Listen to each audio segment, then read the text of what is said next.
ain't sleeping till Hollywood, Hollywood. We ain't sleeping. Hello, I am Caleb McDonald, And I am Gaelyn Smith. and you are listening to the No Sleep Till Hollywood podcast. We're not sleeping until we make it in Hollywood. And while we're up, we will be discussing the industry and our place in it. And we have to give you guys a strike update. The WGA strike has reached a tentative agreement. While Hallelujah. writers are not authorized to return to work yet, it is cited as an exceptional deal. The next step is bringing it to the board and the rest of the members of the WGA.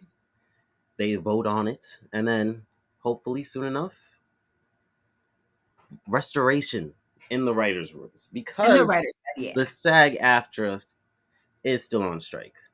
Lord have mercy. So for this episode and continuing until that strike ends, no pop culture references, no movie tags. Yeah. You're gonna have to deal with us.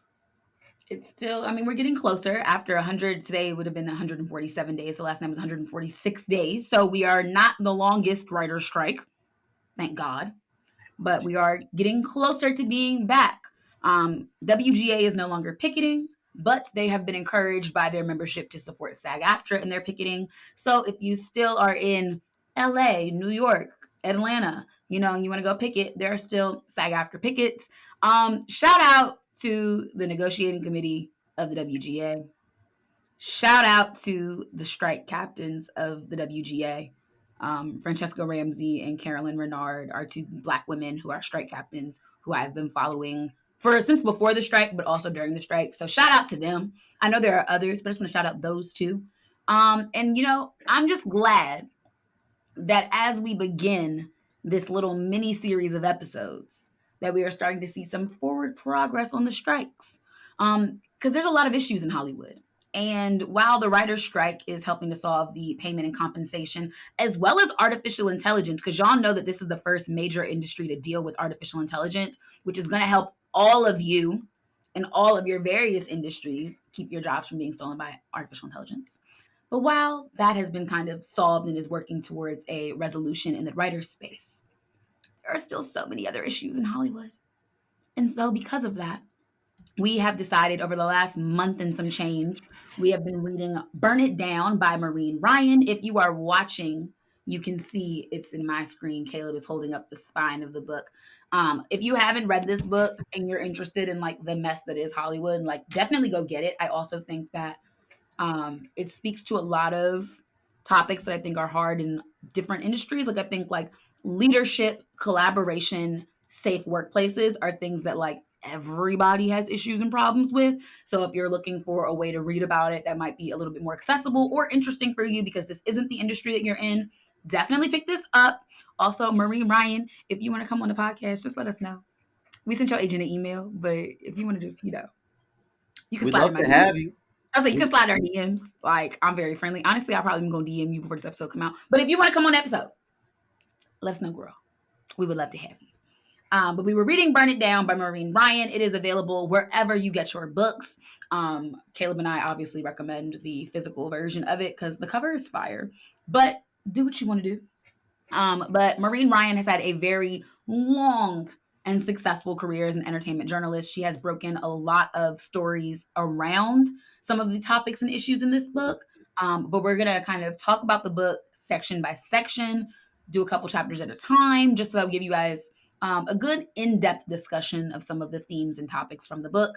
Obviously, spoiler alert for each episode, as we will let you guys know what chapters we're in. But if you don't want to be shocked, read the chapter and then listen to the episode. If you're like, I'm just trying to hear what y'all have to say before I decide to get the book, then here you go. I don't blame you. Right. I like a little preview too.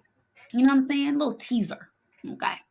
But getting into it a little bit more. So, yeah, just reading to you guys from the Amazon and also the book jacket.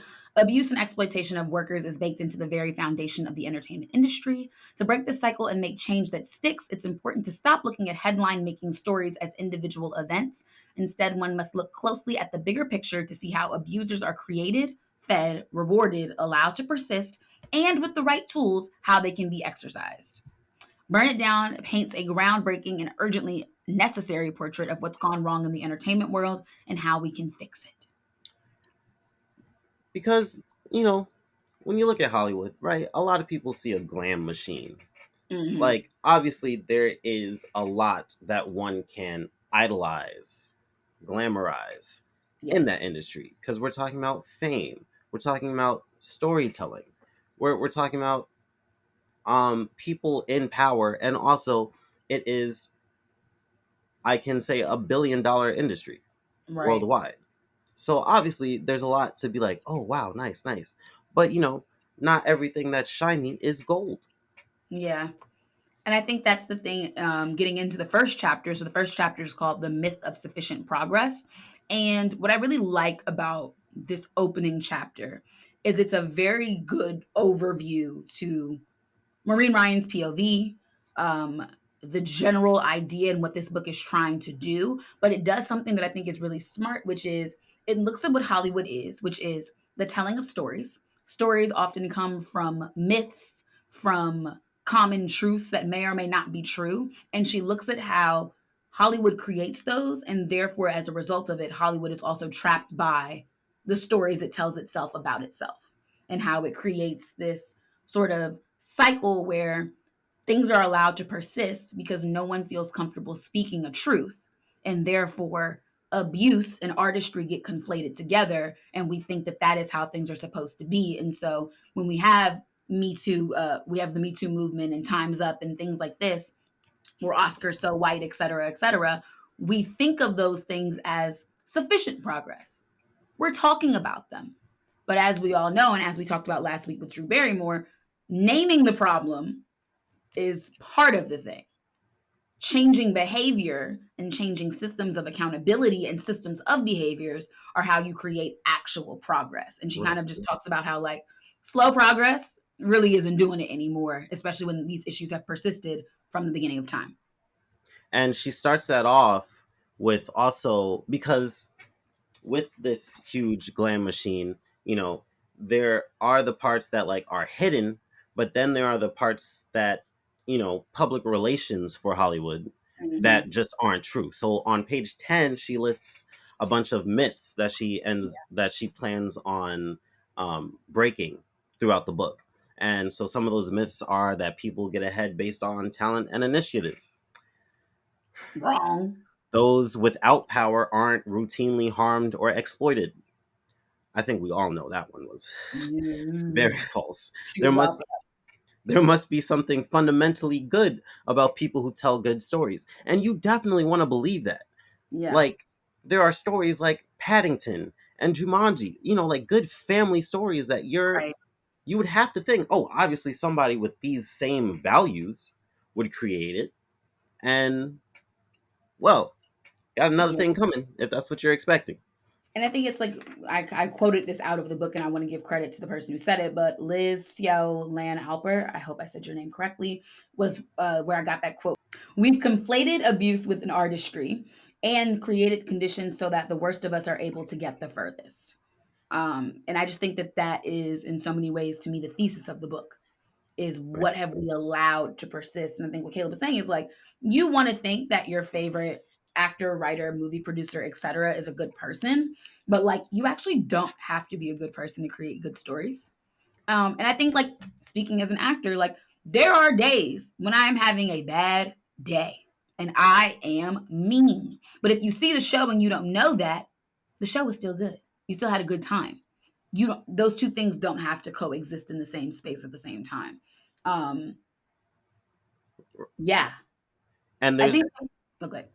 oh, and there's also, this last bit, because where the exploitation and the harm of other people is something that, like, we aren't thinking of. something that people do think often, and like one of the last myths that she talks about is that it's normal for people to be harmed in order for creativity to be like tapped in and entertainment to be made. And Yeah. one of my favorite shows that I will not name, they go into this idea that like we understand that like there's trauma in your life, but that doesn't mean that you have to write from that trauma. That doesn't mean that that trauma is there to serve you necessarily. It's like it happened, but you And there can are ways to operate out of explore trauma. Like there's ways to explore it through the lens of art and not create more for other people. exactly. I think that's the other thing is like there was a big show on a cable network, and it did one season, and people were very, very upset that it did one season. And there are many rumors, and we will probably never know the full truth about like, did the network decide to cancel it because it was too expensive or because they didn't like the themes of where season two would have gone? But there was a large rumor about the creator of the show and the environment she created on set. And people have, and an actor subsequently died after that show and did talk about his experience on the show causing him to relapse. Caleb, you know what show I'm talking about. You do. You definitely do. I don't. I'm gonna put it in the chat. But talked about his experience with the show, and as a result, like we have to talk about the experience. The show, the themes of the show were traumatic. They were rooted a lot in African American history and how it intersects with different times. Yes, you got it now. Boom. But that doesn't mean that you also have to create a monstrous environment on set. And I'm not saying that the creator did do this. I know that was the rumor, and obviously this is all allegedly's. But just thinking about how you can deal with traumatic stories and not creating trauma is something that, like, for some reason, people just don't understand that they don't have to go together. Yeah. Because something that Ryan starts the book out with is that storytelling is supposed to connect us. Yeah. And one of the biggest reasons why even people that are in the industry facing all this abuse, one of the biggest reasons why we all glamorize it is because film sets, TV sets, we have hundreds of people coming together to create a beautiful finished product, as she put it, Yeah. to capture lightning in a bottle. Right. But I mean, that's only the lightning in the bottle. That doesn't talk about how we got it in there. Yeah. And And then, that's like, the big think issue. about that in terms of, I like this quote from page 11. Another big and extremely consequential difference: Hollywood tells us who we are and who we can be. It may not be America's biggest industry, but it's surely one of the most influential. And I think about, if you guys have ever been to the Black Smithsonian Museum in DC, there's a part where they talked about how seeing things on television and in media are what allowed people to believe that they can do stuff. And Beyonce on the Renaissance World Tour, she has one of her interludes where it says, "Whoever controls the media controls the mind."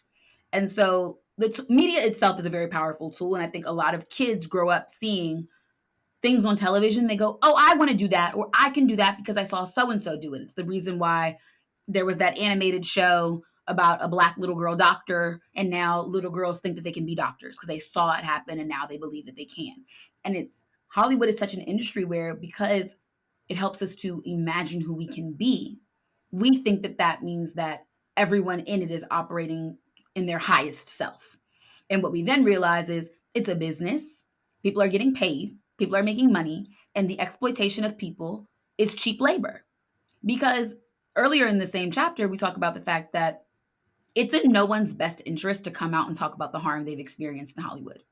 If you are an assistant who is sexually assaulted or has a computer thrown at their head, or is routinely asked to buy illegal drugs or prostitutes on behalf of your employer, and some of the trauma and harm that that causes, you speaking up about it is only going to harm you.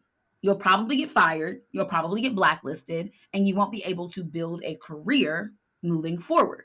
We know that the people at the top, they've been able to create and amass power because they've been able to charm and win over the people who it's necessary for them to appear good in front of. And then behind closed doors, they can abuse their assistants and staff and people that work for them. And because the two things are such separate images, the people over here that are charmed are now going to do everything to protect this person and ignoring what's behind the closed door. And so it's really not in anyone's best interest, which is why I get so frustrated when people are like, why did it take them so long to say anything? Yeah, Do you know because how hard it is to get a job in Hollywood? Across the board, acting, assistant desk, all of it. It is hard. Who is now trying to come out and be the girl who told or the boy who told when there's no right. success in that? Because she even says you have two priorities in Hollywood, which I think can also go for many other industries. The two priorities are keeping the job you have and then getting a better one. Yep. Those are your only two priorities when working. And to speak on the toxicity, not only are you punished for saying something, but on the flip side, you're also rewarded for Yes. not saying anything. So it's like, not only would you want the reward, but then when you think about the potential consequences, you're going to want to be silent, no matter how morally confused your heart is, your brain is, whether you know Yeah. what the right thing is or not.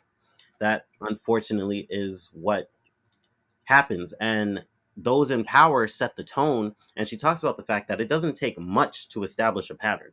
Nope. Like, all someone has to say is, oh, don't say anything about it. It's fine. And then once that pattern is established, Mm-hmm. it'll take a whole ton to break that pattern, because it's Exactly. not just the one time, like, oh, thank you for saying something.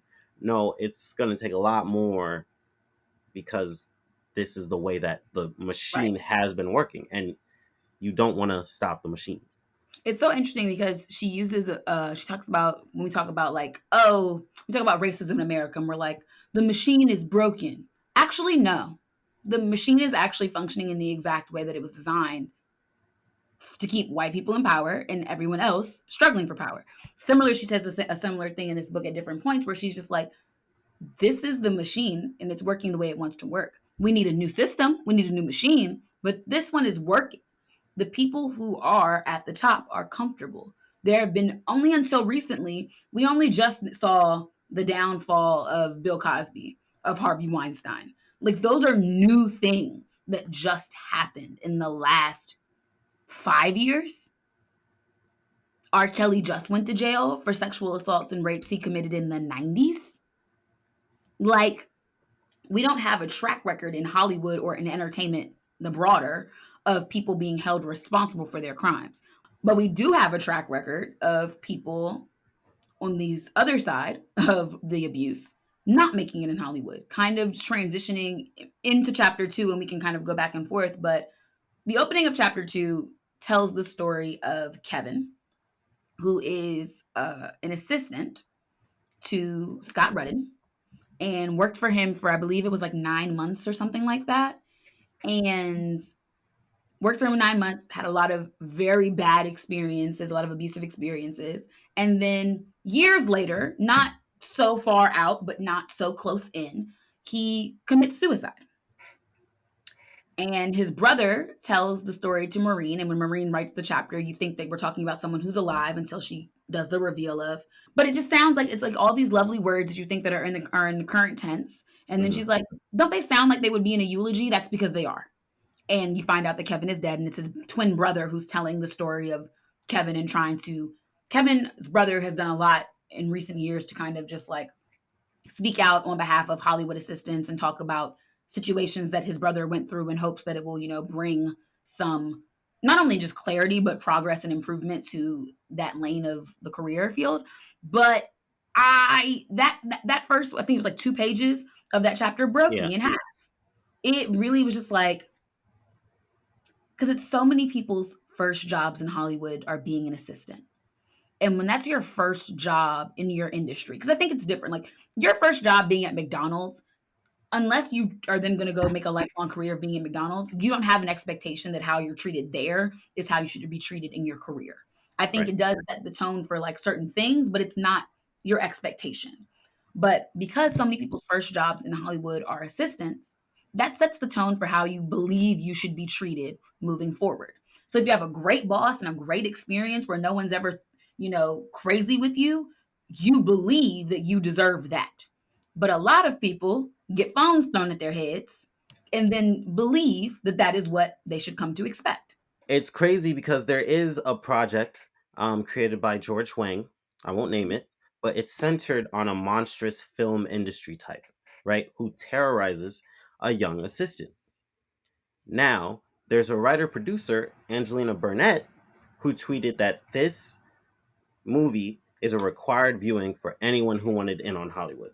Which is so wild. And people are using this movie as a cautionary tale when no, people are using this movie as a how-to when it was supposed to be a cautionary tale. Yeah. Like, this wasn't supposed to be set the standard. This was supposed to break the possibility of that becoming the standard. It was supposed to be like an expose in a sense. Like, this is bad. This is what, mind you, this movie came out in 1994. That was some time before I was born and some time before Caleb was born. And the fact that now we are in our adults having a conversation is crazy. And then you have this idea of with that project, this is what you have to do. And Right. if you don't, you're the problem. Right. If you aren't okay with this abuse, if you don't put the mission first and yourself second, matter of fact, yourself like fifth, then 15. you're the problem. And that's the thing is like, so this chapter is called Scott. Is his name Rudin? I don't know. He's a mad man anyway, so I don't really care to say his name correctly. But Scott Rudin, I like Rudin actually because he is rude.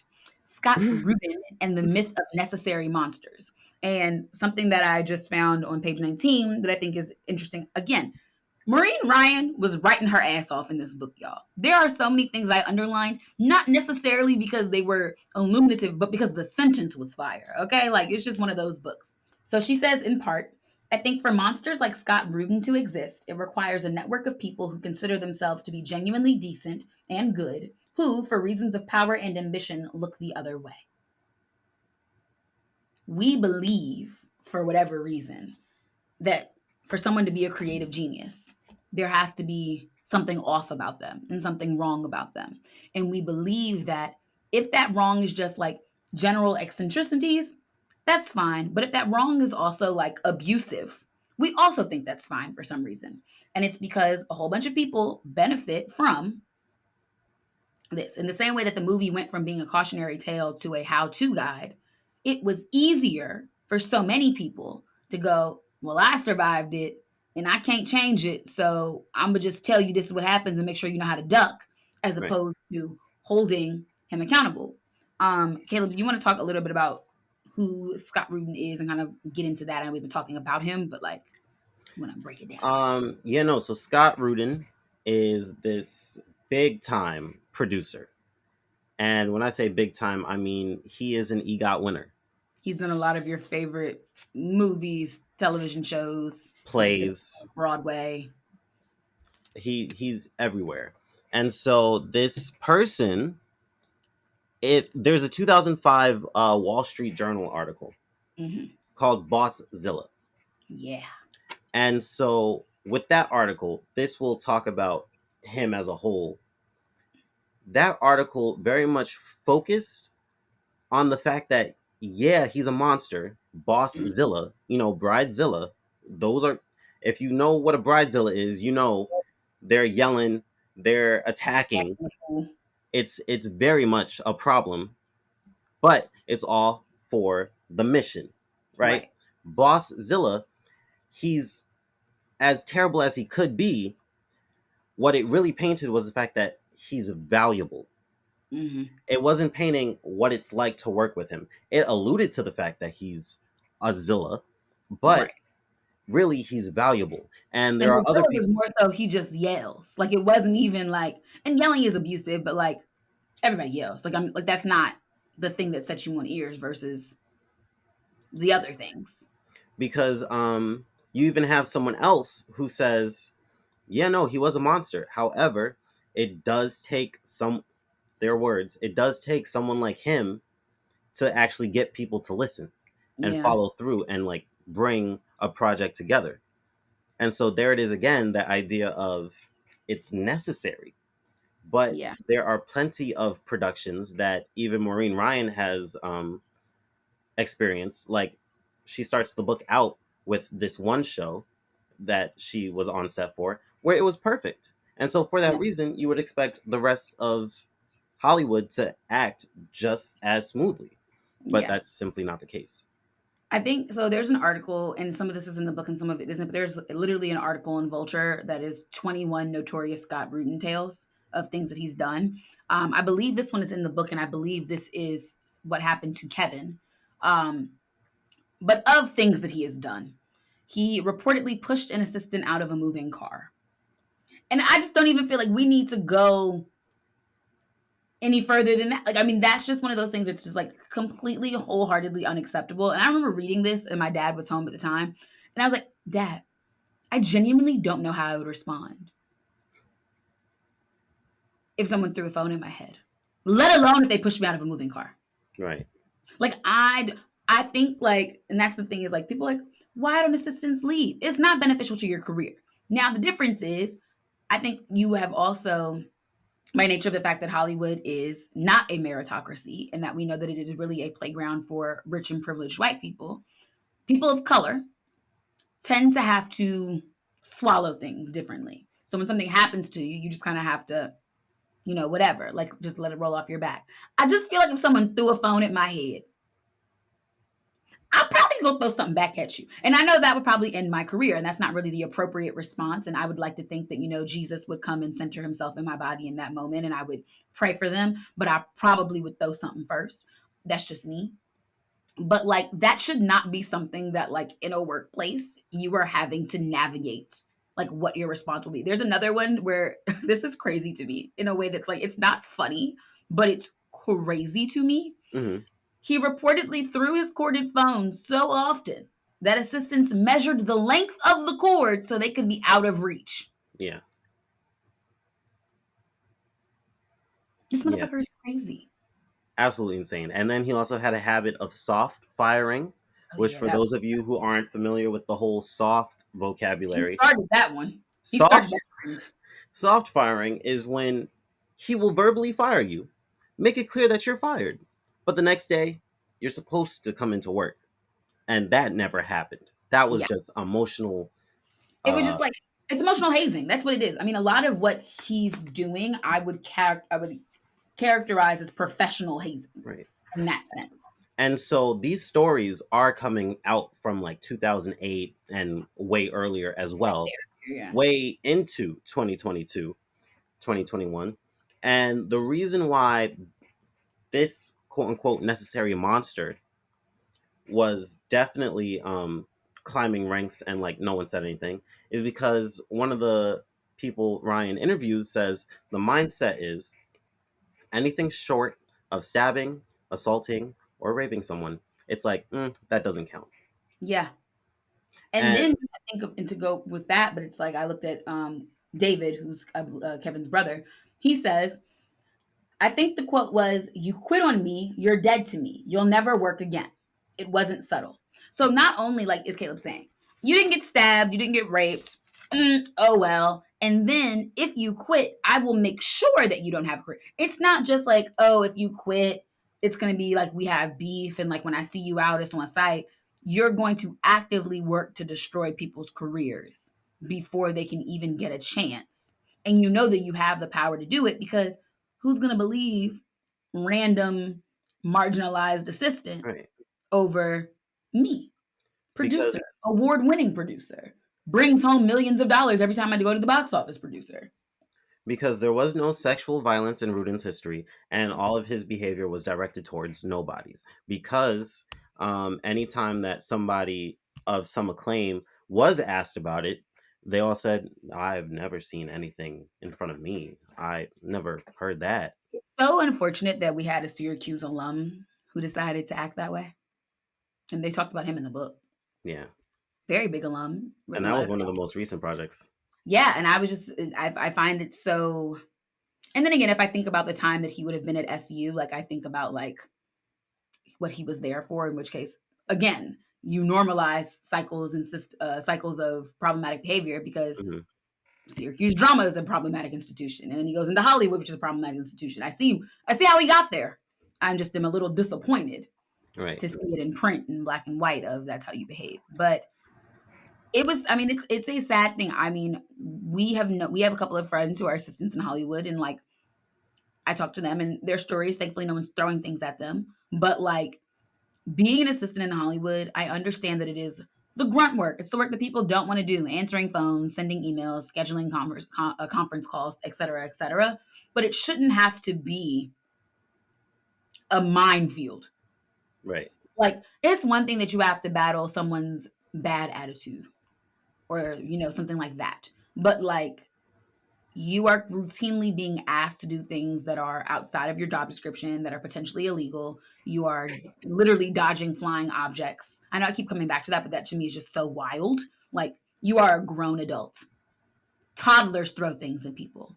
You are 30 years old. Get it together. Like I just find that to be so ridiculous. And then the stuff that even gets worse of, like we said, groping, inappropriate sexting, all the way up to sexual assault and rape. Like these are not things that should be tolerated or exist in a workplace, period. And the fact that people are now in a position where they have to call out bad behaviors at the expense of their ability to build a career is insanity.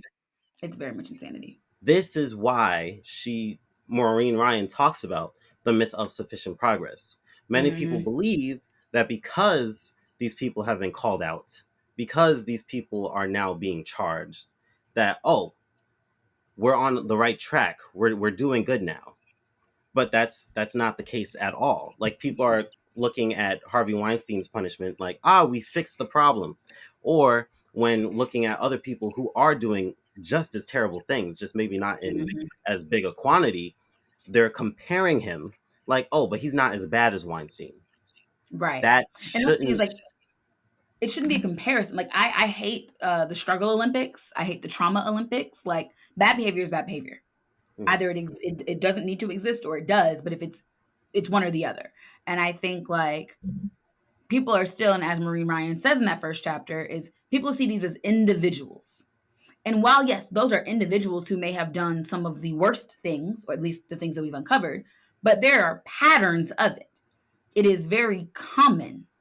It's a reason why it's like, people, I mean, there are a couple singers and rappers out here that it's like everyone's like, R. Kelly was bad, but when this one come out, it's gonna be worse. Like we know that as an entertainment ecosystem, these things are allowed. And so it's about how do we create environments where these things are where the safety is. In the second half of the book, she talks a lot about the solutions, about like different types of reporting systems and different forms of accountability and what it means to go through I'm going to say the word incorrectly, but like a communal justice program as opposed to incarceration. Like there are definitely things that need to be done. But if we continue to think about it as Harvey, Bill, R. Kelly, and not as people in power who are abusive and manipulative, will continue to be so until it is no longer profitable and acceptable for them to do it, they will continue to do it. Right. And enough people haven't fought. Like, think about it. These are people who fell at the end of their careers. We haven't had it happen to a point where it's like somebody who has a #1 movie in the box office. Well, that's not true. I was gonna say because Jonathan Majors, he on the downward plummet right now. But it's like it needs to be more things like that where it's like as people are doing it, Right. and as their career is super successful, they need to experience that fall from grace for it to really start to hit home for people. Like, oh, I can't just go around throwing stuff at people and expecting to have a career. Because the issue isn't only that people are doing these things. The issue isn't only that people don't feel safe enough to say something so they let it slide. The other issue is we have literally whole departments known Mm-hmm. as public relations and lawyers, whole departments dedicated to actively ignoring these cases. We are Right. supposed to be appreciative of the bare minimum because the bar was set in hell. Yeah. So progress is a fresh start. But there's a time where Maureen Ryan was getting a quote from somebody, and they said, Mhm. "Remember when this person accused of abusive behavior took forever to get fired? You have to Yeah. admit it took less time this go around."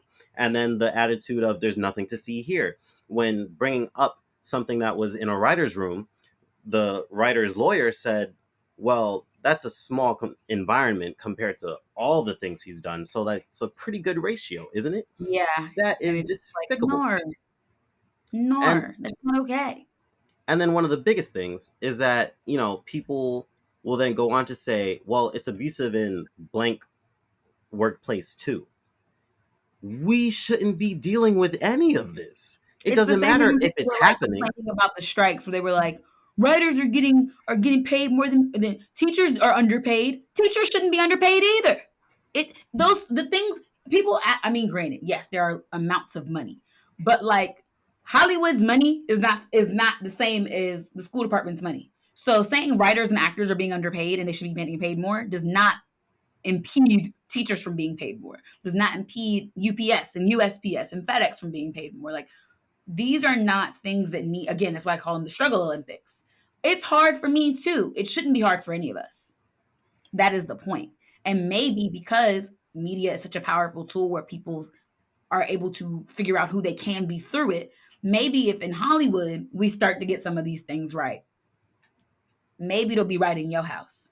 I'm real, that's like the real, like, Christian one where it's like, if God's blessing your neighbor, that means it's in your neighborhood. Like, you just got to think about it like that. Again, on the note of like this industry is kind of different. You have people worth millions, potentially billions, Yeah, the high, exploiting people who live off of ramen and are struggling to pay bills. literally $21 an hour in LA. And And this is just the terrible ethics of the workplace, yeah, because she Ryan goes on to talk about the fact that like this is also just not healthy for the world, because mhm, like Tony Soprano and Donald Trump are two of the most popular figures, or there's a mobster, and then there's Donald Trump, who are two of the most popular figures because they're macho characters and people actually look up to these and think that's who you figures. should be. Yeah. And I'll end it with this. Um During 2016, during Trump's campaign, uh one of the Monves, Moonves, Julie Chen yeah, Moonves.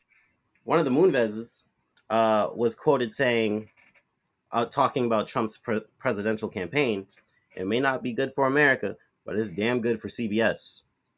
Oh, her husband, Leslie Moonves. Leslie Moonves. And so I think that sets the tone in all, because it's not healthy for the people within the workplace. And being as important and strong as media is, it's not doing too well for the world's health any in additionally. Health of the world soul.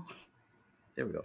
There we go. I've That been works. watching a particular mini series about a co-working space, and the wife character. That's her whole thing. Is I'm worried about the soul of the company. And bitch, you just want to manifest and play in the sun, and this man is out here burning billions of dollars a day. Girl, get out of my face.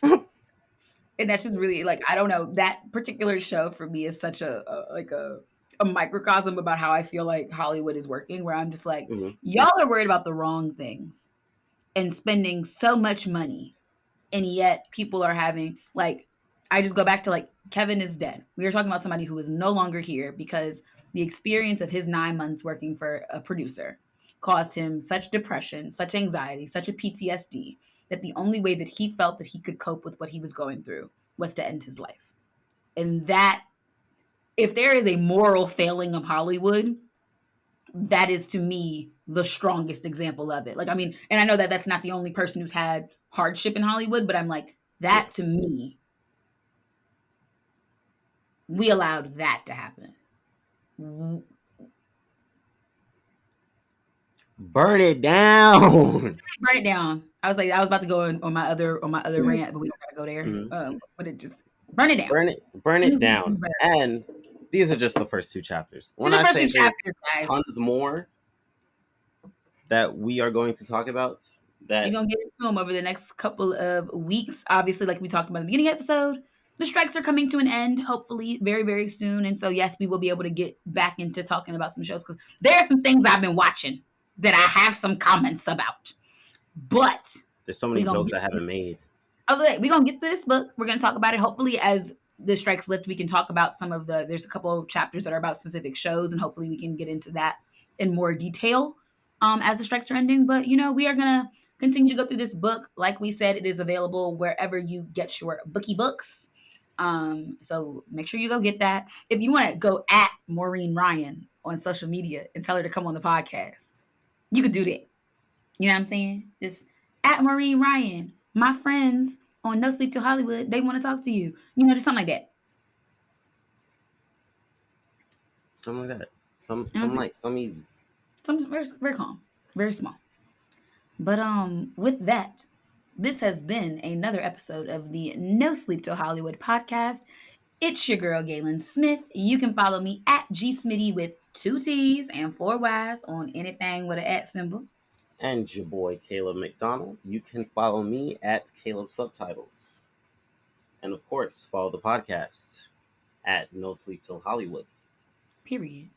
And with that, thank you guys so much for listening. Bonjour, bonsoir, adios, au revoir, good night, goodbye. Thanks for listening. Bye, guys.